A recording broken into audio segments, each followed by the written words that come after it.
அண்மை செய்தி. சென்னை கோட்டத்தில் 3 இடங்களில் ரயிலை கவிழ்க்க சதி என இமெயிலில் மிரட்டியவர் கைது செய்யப்பட்டிருக்கிறார். அண்மை செய்தியாக பார்த்து வருகிறோம்.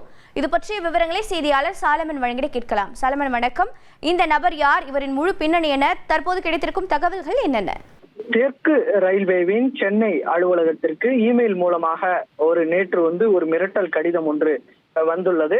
அந்த மிரட்டல் மெயில்ல 3 இடங்கள்ல மிகப்பெரிய ரயிலை கவிழ்த்து சதி நடைபெற்று வருவதாக அந்த மெயில்ல குறிப்பிட்டிருந்தார்.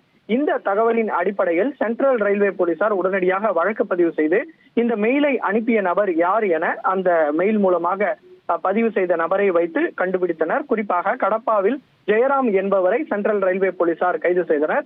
கைது செய்யப்பட்ட இவரிடம் நடத்தப்பட்ட விசாரணையில பல்வேறு தகவல்களானது வெளியானது.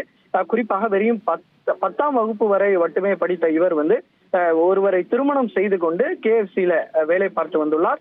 அப்போது 15,000 ரூபாய் சம்பளத்துக்கு வேலைக்கு சேர்ந்த இந்த ஜெயராம் என்பவர் போலியாக ஆவணங்கள் தயாரித்து கிரெடிட் கார்டு மூலமாக கடன் வாங்கி பெரிதளவுல ஏமாற்றியுள்ளார். குறிப்பாக 11 லட்சம் ரூபாய் வரை கடன் வாங்கி இவர் ஏமாற்றியுள்ளார். இந்த கடனை அடைப்பதற்காக என்ன மாதிரியான மோசடி வேலையில ஈடுபடலாம் என ஜெயராம் திட்டமிட்டு கூகுள்ல தேடி இருக்கிறார். குறிப்பாக செயின் பறிப்பு உள்ளிட்ட சம்பவங்களை ஈடுபடுவதற்காகவும் கூகுள்ல தேடி அவர் ட்ரைனிங் எடுத்ததாகவும் போலீசார் தரப்புல ஒரு தகவல் தெரிவிக்கப்பட்டுள்ளது. குறிப்பாக வேறு வழியில குறுக்கு வழியில ஈஸியாக என்ன சம்பாதிக்கலாம் என திரைப்படங்களை பார்க்க ஆரம்பித்த போதுதான் நடிகர் நாகார்ஜுனா நடித்த தெலுங்குல வெளியான அந்த ககன் என்ற திரைப்படத்தை பார்த்துள்ளார். தமிழில் பயணம் என்ற திரைப்படம் ரிலீஸ் ஆகியுள்ளது.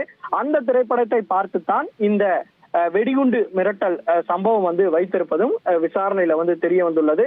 மேலும் இதன் மூலமாக இவர் பல்வேறு செயல்கள்ல ஈடுபட திட்டமிட்டிருப்பதாகவும் தெரிய வந்துள்ளது. குறிப்பாக தன் உடன் வேலை பார்க்கக்கூடிய பெண்களின் பெயரை வைத்து இவர் போலி முகவரியை தயார் செய்திருப்பதும், இந்த கடனை அடைப்பதற்காக பிரபல நடிகர்கள் முகவரியை ஆன்லைன்ல தேடி அதில் ரஜினிகாந்த், லாரன்ஸ் உள்ளிட்ட பிரதமர் அலுவலகம் வரை இந்த மெயில் அனுப்பி கடன் கேட்டு உதவுமாறு இவர் அனுப்பி இருப்பதும் போலீசாரின் விசாரணையில தெரிய வந்திருக்கிறது. தொடர்ச்சியாக இவரிடம் வேறு ஏதேனும் மோசடி வேலையில் ஈடுபட்டுள்ளாரா என்ற கோணத்துல போலீசார் விசாரணை மேற்கொண்டு வருகின்றனர். உங்களுடைய தகவல்களுக்கு நன்றி சாலமன்.